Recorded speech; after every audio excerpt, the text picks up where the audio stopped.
Bonjour, c'est Chanouillette de Ludovox, je suis toujours au Bruxelles Game Festival et je suis en compagnie de Monsieur Guillaume.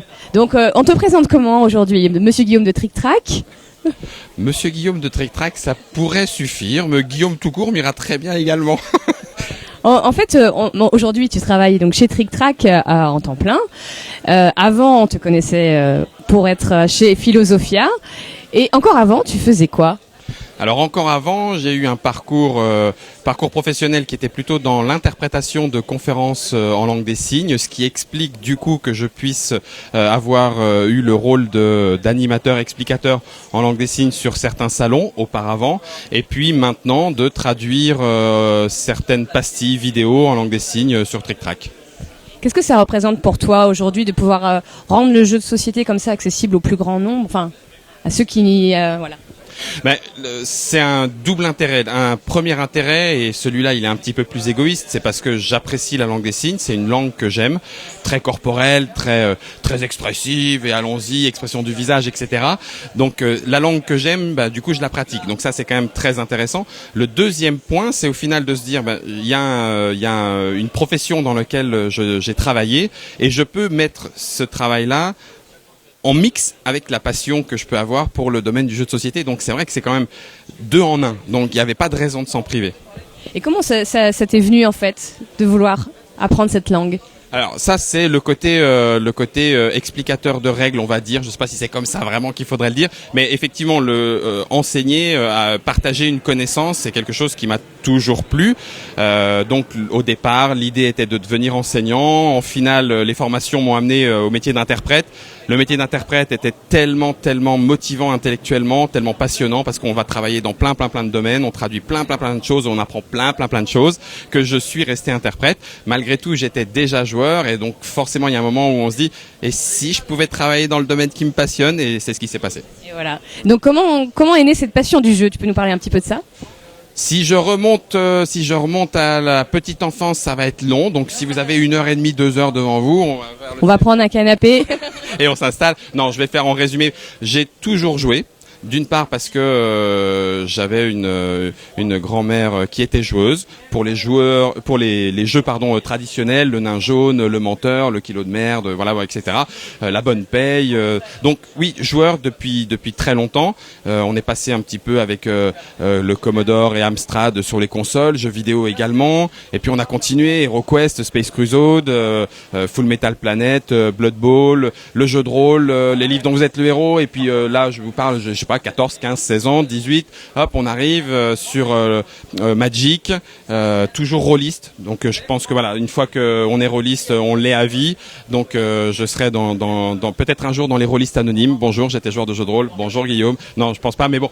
Et puis je découvre les jeux qu'on qualifiera maintenant entre guillemets de jeux de société moderne à mon arrivée sur Paris pour la formation dans les années 2000. Donc c'est les années où Catan arrive, les boîtes sont encore en allemand avec un K sur la boîte, et je plonge dans les jeux de société parce qu'il y a un petit peu moins de temps aussi pour faire du jeu de rôle.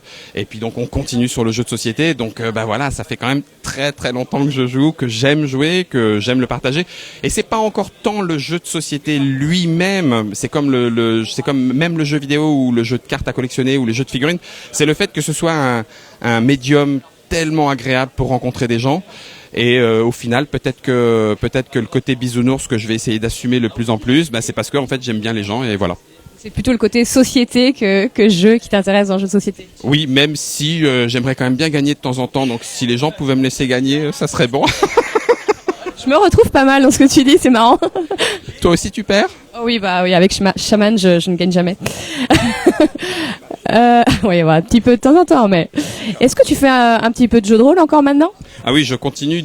Alors, j'en fais pas aussi souvent que je le voudrais, mais l'avantage d'avoir des enfants, c'est que on a des joueurs corvéables à merci, et donc du coup, voilà, on se met un petit peu à faire du jeu de rôle avec des amis aussi. Donc non, je continue à faire du jeu de rôle, même si c'est pas aussi souvent que je le voudrais. Donc avec Trick Track, j'imagine que maintenant tu joues beaucoup aussi pour le boulot ? Alors ça, c'est un des avantages, faut le dire. Du côté, si on fait un peu le parcours côté Philosophia, on n'a on a le temps de jouer, mais à des jeux, parce qu'il va falloir en parler, les présenter, communiquer dessus. Donc c'est plutôt les jeux philo. Et là, l'avantage, oui, c'est quand même un avantage, mais vous le savez aussi bien que moi, c'est que passer côté média, eh ben c'est qu'on peut jouer à tout ou presque. Alors après, c'est pas complètement vrai parce que le rythme étant ce qu'il est, le domaine du jeu de société étant ce qu'il est actuellement, on a beaucoup de choses à faire. Il y a beaucoup de jeux à traiter. Il y a entre les prototypes, les Kickstarter, les jeux qui vont sortir, les jeux qui sont sortis. Bref, ça fait encore un paquet. Et donc, si on veut parler un petit peu ou suffisamment, en tout cas, d'un petit peu tout, ça prend beaucoup de temps. Et prendre du temps, ça veut dire avoir moins de temps aussi pour jouer. Alors, du coup, on va essayer de jouer le midi, on va essayer de jouer chez soi, on va essayer de jouer. Donc, on investit tous les temps qu'on peut pour jouer. Mais ça veut aussi dire que le travail ne correspond pas simplement à l'idée qu'on s'en fait. Donc, on n'est pas que payé pour jouer. C'est un mode de vie en fait. C'est un mode de vie, puis c'est vrai que ça génère aussi de la frustration parce qu'on reste joueur et donc on aimerait bien avoir plus de temps pour jouer.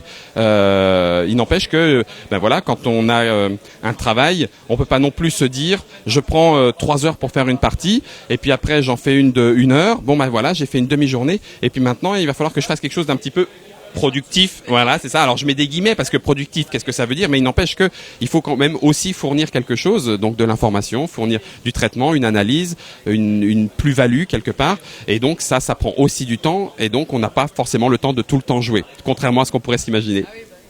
Et du coup ici, j'ai vu que tu jouais quand même un petit peu dans les stands là. T'as pris un petit peu le temps? Ah là, j'en ai profité. Le BGF, Nicolas Bozeret, que je salue, et tout le comité d'organisation du BGF ont eu la très bonne idée, voilà, on va le dire comme ça, de m'inviter.